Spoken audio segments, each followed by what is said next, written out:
The moment Jordan Matthews stepped into the lobby of Frost & Levine, he felt the weight of the moment pressing down on his shoulders like a tailored suit made of bricks. He had on his best navy blue blazer, crisp white shirt, and a pair of leather shoes he'd shined until his fingers cramped. In his hand was a portfolio he'd updated, rechecked, and practically memorized. To say he was prepared was an understatement. This wasn't just another job interview. This was the opportunity he'd been waiting for. 25 years old, born and raised in Inglewood, Jordan had clawed his way through community college, then transferred to UCLA, where he graduated top of his class in marketing. He wasn't some charity case or diversity hire. He was damn good at what he did. And Frost & Levine was the kind of firm that could launch his entire career. The receptionist, a young woman with perfect posture and a voice like static free jazz, barely looked up when he gave his name. "Have a seat. Mr. Carpenter will be with you shortly." Jordan sat. He was early, of course. He always was. Across the room, a white guy in a gray suit with loafers, no socks, was typing on his phone. Their eyes met briefly. The guy smirked, then looked him up and down, slow and deliberate. Jordan forced a tight smile and looked away. 10 minutes passed, then 15, then 30. Finally, the elevator doors opened, and a tall man with sharp eyes and a clipboard stepped out. Jordan Matthews. Jordan stood, extended his hand. The man didn't take it, just turned and started walking. This way. Inside the glass-walled office, Mr. Carpenter didn't waste time on small talk. "Let's cut to it," he said, flipping open Jordan's portfolio like it was a takeout menu. "Your resume is impressive. Very polished." Jordan nodded. "Thank you, sir. I've worked hard." Carpenter held up a hand. "But I'll be honest. You're not quite what I expected." Jordan blinked. "I'm sorry."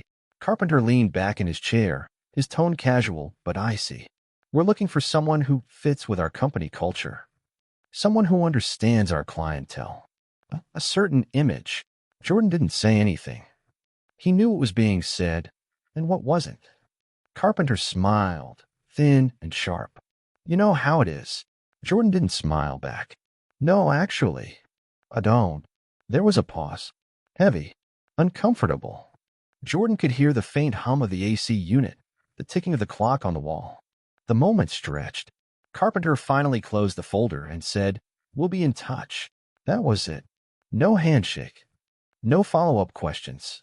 Just a cold dismissal wrapped in corporate politeness. Jordan walked out of that building feeling like he'd just been slapped in the face and told it was the wind. He didn't even make it to his car before the anger started bubbling up. Not the loud kind. The quiet kind. The dangerous kind. The kind that simmers just beneath the surface, waiting for the right moment to erupt. Because deep down, he knew. This wasn't about his qualifications. It wasn't about his experience. It was about him. About how he looked. About the color of his skin. About the way that smirking guy in the lobby sized him up like he didn't belong there. And Jordan was done pretending not to notice. What he didn't know was that this day, the rejection, the insult, the moment they made him feel invisible, was going to change everything. Because Jordan wasn't the kind of man to let things slide. Not anymore. Jordan's fingers drummed against the steering wheel as he sat his car, parked just outside the Frost & Levine building. The engine hummed quietly, but his mind was racing, the thoughts swirling like a storm he couldn't control. He'd been replaying the interview in his head over and over again. The look on Mr. Carpenter's face. The dismissive tone. The unspoken words. He could feel the burn of it now, hotter than ever. He had every right to be angry, didn't he? It wasn't just a gut feeling anymore. It was the reality that hit him like a brick. He wasn't the first person to experience it. Hell, he wasn't even the first person in his family. But that didn't make it any easier. And it sure as hell didn't make it any less painful. Jordan's phone buzzed. A message from his mom. "How did the interview go, baby? I'm praying for you." He stared at the text for a long moment. His thumb hovered over the reply. He wanted to tell her the truth about how he had been judged before he even opened his mouth, about how they'd never even seen him as a person, just as a category. But the words wouldn't come. Instead, he typed back, "It went well. I'll keep you updated, Lies." His phone buzzed again. This time, it was from an unknown number. Jordan hesitated, but curiosity won out. He tapped it open. "Hey, it's Marcus. You don't know me, but I work at Frost and Levine. Saw you in the lobby this morning." Jordan frowned. He had no idea who Marcus was. He had definitely never seen him before. Still, something about the message seemed off. "Can you call me when you get a chance?" He felt a flicker of unease. But it wasn't like he had much to lose, so he dialed the number. It rang 3 times before the voice on the other end picked up. "Jordan, this is Marcus." "Yeah, I'm here," Jordan said, sitting up straighter. His mind was already spinning with possibilities. Maybe this was a second chance. Maybe Marcus was going to tell him that they had reconsidered. "Look, man," Marcus said, his tone a little too casual. "I just wanted to give you a heads up. What happened this morning, it wasn't right. It wasn't about your qualifications." Jordan's heart skipped a beat. "I know what you're thinking," Marcus continued, "but that's not the whole story. I was there, I saw everything. And I just want you to know that you're not the only one who's been put through that." Jordan's grip tightened on the steering wheel. "What are you saying?" There was a long pause before Marcus spoke again, quieter this time. "I'm saying that I've been watching this kind of thing happen for months. It's not just about your skills or your resume. It's about who you are, what you look like. Is this some kind of joke?" Jordan snapped. "You think I don't know what's going on? You think I don't see the way they look at me? The way they see me as a token, just another box to check off?" His voice was rising now, the anger creeping back in. "No, man, that's not what I meant," Marcus said, sounding more serious now. "Look, I don't know if you'll believe me, but I think you should get out of there. I've seen it happen before to other guys like you. People who got their hopes up, thought they could make it in, but in the end," Jordan was already cutting him off. "What the hell is this, man? Why are you telling me all this?" Another pause. Then Marcus dropped the bomb. "They're going to blackball you, Jordan. The moment you leave here, they'll make sure no one else hires you. They'll ruin your reputation." The words hit Jordan like a physical blow. He sat there, silent, the phone pressed to his ear, but hearing nothing but static. "Why are you telling me this?" he managed to ask, his voice low. "Because I don't want to see you go through what I did. I thought I could handle it. I thought it was just one bad interview. But the system's rigged, man. They'll do everything they can to keep you out, even if you're the most qualified person in the room." The air in the car seemed to grow heavier. He could feel the sweat forming at his temples. Marcus's voice softened. "Get out while you still can, Jordan. You're better than this." But Jordan wasn't listening anymore. He could feel the knot tightening in his chest, the familiar anger welling up inside him. The conversation ended quickly after that. Jordan didn't even remember saying goodbye. He sat there for a long time after the call ended, his mind spinning, the world around him blurring. It was all becoming clearer now, wasn't it? It wasn't just an isolated incident.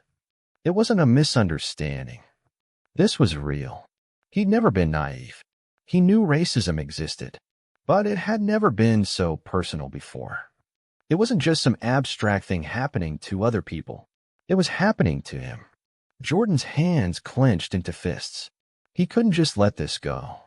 He wouldn't let them win. He'd fight, somehow, someway. But first, he needed answers. And the only way he'd get them was to dig deeper into the place that had just slammed the door in his face. The question was, how far was he willing to go? Jordan couldn't sleep that night. He lay in bed, staring at the ceiling, his mind racing. The words Marcus had said kept echoing in his head. "They'll ruin your reputation."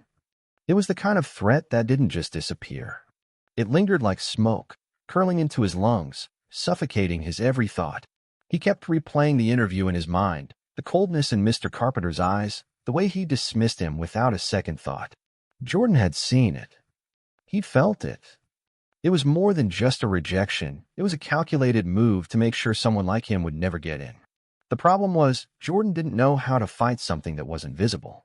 How do you go up against a system when the enemy is invisible? When the rules are stacked against you, but no one's willing to admit it? He couldn't just walk away. Not now. Not after hearing Marcus's warning. The next morning, he was back at his desk at his part-time job, scrolling through job boards.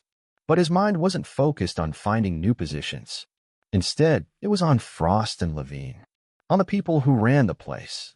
on the system that had just turned its back on him. It wasn't just the interview anymore. It was a war. And he was going to find out how deep it went. He wasn't about to let this slide, not after everything he had worked for. Jordan knew that finding information on Frost and Levine wouldn't be easy. It wasn't the kind of place that kept a public track record of its hiring practices. But people talked. People always talked. He started with the basics, searching the company's name, reading reviews on Glassdoor, scrolling through LinkedIn profiles of current employees. There wasn't much to go on. The reviews were filled with the usual corporate lingo, glowing praises about the innovative environment and cutting-edge projects. The only thing that stood out was a comment buried under dozens of 5-star ratings. If you're not part of the right crowd, you won't make it. It's more about who you know than what you know. Jordan froze, reading the line over and over. It wasn't much, but it was enough to plant a seed. He scrolled through more reviews, but they were all essentially the same, vague, positive, and untouched by any serious criticism. But Jordan wasn't done. He moved to LinkedIn next, looking up employees who had worked at Frost and Levine. That's when he found something interesting. A few people who had worked there for only a year or two, then abruptly left. He started reaching out one by one. Most ignored him. A few replied with polite, "Thank you, but I'm not interested" responses. But one person, a woman named Carla who had worked in human resources, actually responded. "Why do you want to know about Frost and Levine?" she had written. "I've heard things you wouldn't want to hear." Jordan's pulse quickened. They emailed back and forth over the next few days. It was slow at first, small talk, polite exchanges, but eventually Carla opened up. She admitted, in a roundabout way, that things at Frost and Levine weren't always as they seemed. "I can't speak for everyone, but there's a lot that goes on behind the scenes," she wrote in one email. "People don't always get hired because of their skills or qualifications. There's a certain type of person they want in the office. And if you don't fit that mold, they'll find a way to get rid of you. It's not always obvious, but it's there." That was all Jordan needed to hear. He wasn't imagining things. The subtle bias, the closed doors, the sideways glances, it was all part of a system designed to push out people like him. Jordan's anger started to simmer. He wasn't sure what he was going to do next, but he knew it had to be something big, something that would make people see what was really happening. He just didn't know how to expose it without putting himself in more danger. He called Marcus again, hoping for more insight. "Jordan, I told you to get out," Marcus said, his voice tense. "What you're looking for, this fight you think you're going to win, it's a battle you can't win. These people have all the power. They'll destroy you if they have to."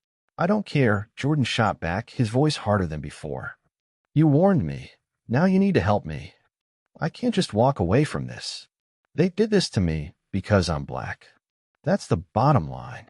And they'll do it to anyone who doesn't fit into their perfect little world." Marcus didn't answer right away. Finally, after a long pause, he spoke. "All right," Marcus said quietly.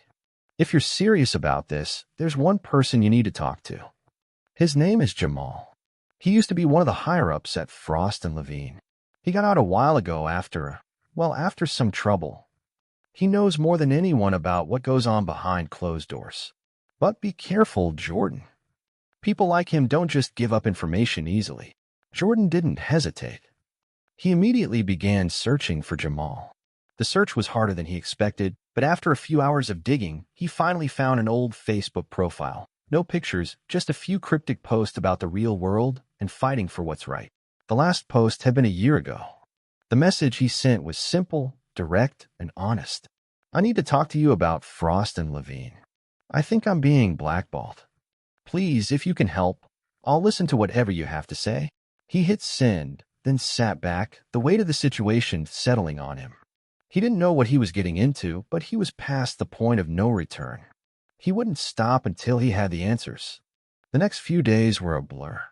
Jordan couldn't focus on anything. His mind was consumed by the search for answers, his obsession with Frost and Levine growing with each passing hour. The message to Jamal hung in the air like an unspoken promise. "If you're serious, I'll help you." But what did that even mean? Jordan had no idea.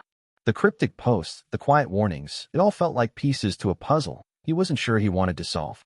And yet, the pull to uncover the truth was irresistible. On the fourth day, Jordan got the response he'd been waiting for. It came in the form of a phone call. No name on the ID, just a random number. His heart skipped a beat when he answered. Jordan. The voice on the other end was low, gravelly. It sounded like it had been through more than a few hard days. This is Jamal. The air in the room seemed to go still. Jordan's grip tightened on the phone. I've been following your search, Jamal continued. I knew you'd get here eventually. But I gotta tell you, this isn't something you can just walk away from once you're in. Jordan's mind raced. He had to tread carefully. I just want to know what's going on at Frost and Levine. What's the truth? Jamal was silent for a moment. What you think you know isn't the full picture, Jordan. They don't just shut people out because of their skin color. They don't just see the difference. They manipulate it. They've been doing it for years. Jordan's pulse quickened. What do you mean? How? Jamal took a deep breath, like he was choosing his words carefully. You ever heard of the network? The network. Jordan repeated. What's that? Think of it like an invisible web, Jamal said, his voice low and steady. At Frost and Levine, it's not about what you can do. It's about who you know. Who's in your circle. Who's been brought up the same way. And it's a system that's been there for as long as the company's been around. It's exclusive. It's not really about talent. It's about fitting into their idea of success. Jordan felt a knot tighten in his stomach. He had suspected something like this, but hearing it laid out in such a direct way made it feel more real, more dangerous. I didn't fit into their idea of success, Jamal continued. Neither did a lot of people. But for a while, I thought it was just me. I thought I wasn't good enough, that maybe I wasn't cut out for the corporate world. But the truth is, they'll never let people like us get in. Not unless we play by their rules. And their rules don't leave room for anyone who's different. You get in their way, they'll make sure you're gone. Jordan clenched his jaw. He felt a fire starting to rise inside him, a need to do something. But he wasn't sure what. How do you know all this? He asked. Because I used to work there, Jamal said flatly. I was one of the guys they used to keep things quiet. I was in their little network, but I got out when I realized it wasn't just me they were pushing out. It was everyone who didn't fit their mold. They thought I was a liability, so they made sure I didn't get another job anywhere in the industry. I've been fighting for years just to stay afloat. Jordan's mind was spinning. So they've been blackballing people. 4 years. Exactly, Jamal replied. It's not just about getting rid of people like me. It's about control. It's about making sure they stay in charge. The whole system is rigged. You think they'll let someone like you rise up through the ranks? Not unless you play the game their way. And you don't even realize it, but they've already started working on your reputation. The words hit Jordan like a punch to the gut. He had spent his whole life fighting to get ahead. He had pushed himself harder than anyone else, sacrificing friendships, family time, everything, just to prove that he could make it. And now to find out that the system was rigged before he even had a chance to show what he was capable of, it felt like a cruel joke. I can't just let them do this to me, Jordan said through gritted teeth. I'm not going down like this. Jamal's voice softened. You're not listening, Jordan. They won't let you win. The system is built to shut you down. If you really want to take them on, you need to be prepared. You need to know what they're capable of. And you need to ask yourself, were you willing to lose? Jordan was silent for a long moment. He hadn't expected the conversation to go like this. He thought he could expose them, fight back. But what Jamal was saying sounded like the beginning of a war, not a battle. How do I fight this? Jordan asked quietly. First, you need to expose them, Jamal said. But not in the way you think. Don't go straight for the obvious targets. Don't go for Frost and Levine right away. Start small. Gather evidence. Speak to others who've been shut out. Build your case. Make it undeniable. But be careful. They'll see you coming, and when they do, they'll try to destroy you. If you're not ready for that, then walk away now. Jordan felt the weight of Jamal's warning sink into his chest. This wasn't just about getting a job anymore. This was about a system that had been oppressing people like him for generations. And he had a choice to make, walk away or risk everything to take it down. I'm not walking away, Jordan said, his voice firm. Jamal chuckled bitterly. I didn't think you would. But remember this, once you start, there's no turning back. You're playing a game they don't want you to win. The call ended abruptly. Jordan sat there for a long time, letting the words sink in. There was no going back. He knew that now. The battle wasn't just against Frost and Levine. It was against an entire system, a culture that had been designed to keep people like him out. And Jordan Matthews was done being kept out. He was ready to expose them. But he had no idea just how far he would have to go to make it happen. Jordan had never felt so alone in his life.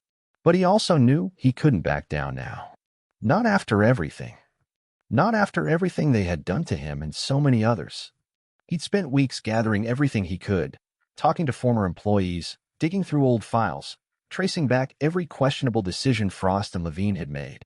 Each piece of evidence built up like a snowball, growing larger with every passing day. But it still didn't feel like enough. Not yet. Jamal's warnings echoed in his mind. Don't go in blind. They'll destroy you if they know what you're up to. But Jordan had already crossed that line. He was in too deep now. It was time. He sat down at his desk late one night, the weight of his decision pressing heavily on his chest. The evidence was right there in front of him. Emails, documents, interviews. All of it proving that Frost and Levine had been systematically blackballing people of color. But the question remained, how could he make it stick?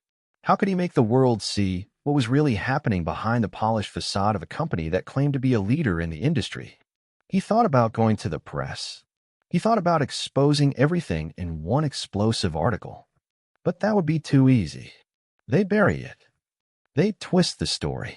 They'd make him out to be some disgruntled ex-employee. No, Jordan needed something bigger. Something undeniable. He'd been thinking about this for days, and now the idea was clear. He would use his own platform, his YouTube channel. He had spent years building an audience, creating videos, gaining traction. But this would be his biggest project yet. He wasn't just going to tell the story. He was going to show it. Jordan started working tirelessly, compiling every piece of evidence, weaving it together with his own narrative. The video was going to be raw, real, and impossible to ignore. He didn't care if they tried to silence him. They wouldn't be able to hide the truth this time. Hours turned into days as he edited the video. The footage was compelling. Interviews with former employees who had been pushed out, screenshots of damning emails, recorded phone calls with Jamal, and his own personal journey. It was a damning indictment of a company that had built its empire on the backs of people who looked like him and then discarded them when they didn't fit their narrow definition of success. Jordan's fingers trembled as he clicked the upload button. He felt a rush of anxiety mixed with exhilaration. This was it, the moment he had been working toward. The video went live. At first, nothing happened.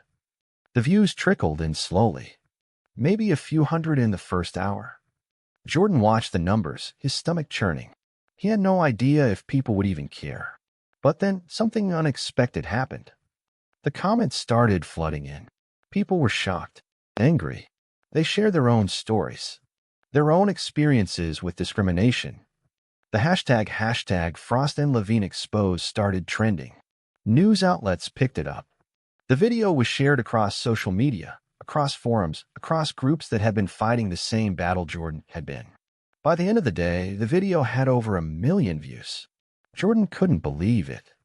He sat there in stunned silence, watching the numbers climb. People were listening.